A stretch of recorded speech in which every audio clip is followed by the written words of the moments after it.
Pero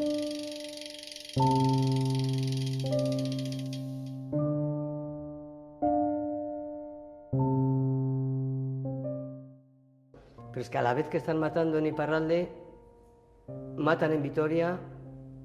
Las manifestaciones, en la semana preamnistia hubo 5 muertos.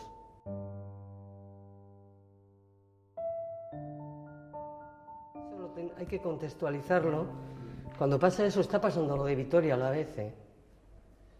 O sea, cuando matan a los refugiados, porque es la parte más débil y más obvia, más evidente, los tienen.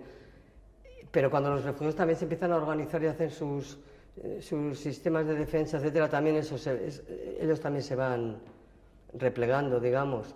Pero es que a la vez que están matando en Iparralde, matan en Vitoria.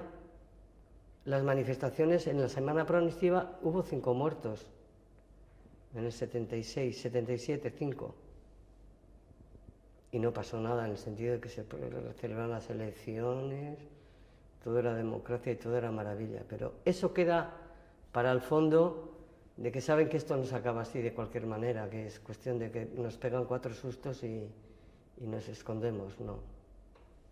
Y la demostración es, el batallón vasco español mató unos cuantos, y además de matar ponía bombas en tiendas, tal que la gente, en Iparralde la gente no es como, ni siquiera como aquí, la gente tiene bastante más miedo. En la France viven de otra manera. Aniquilar y que la gente optara por las vías de sometimiento, digamos. Euskadi Ezkerra y el PNV. Euskadi Ezkerra era una organización que era electoralmente exactamente la mitad que Herri Batasuna, y estaban los medios de comunicación justamente el doble o el triple. Era todos a una contra Herri Batasuna, todos a una, todos. Que además es una teoría de juegos bastante vieja, ¿no? O sea, el suma cero, todos en un lado contra buscar un enemigo, y ahora les hemos roto esa estrategia. Y anda el PNV, que para aquí, que voy con el PSOE, pero no voy, sí, pero no. Pero ya no es lo que era, de suma cero, todos contra... No. Eso por lo menos hemos conseguido romperlo.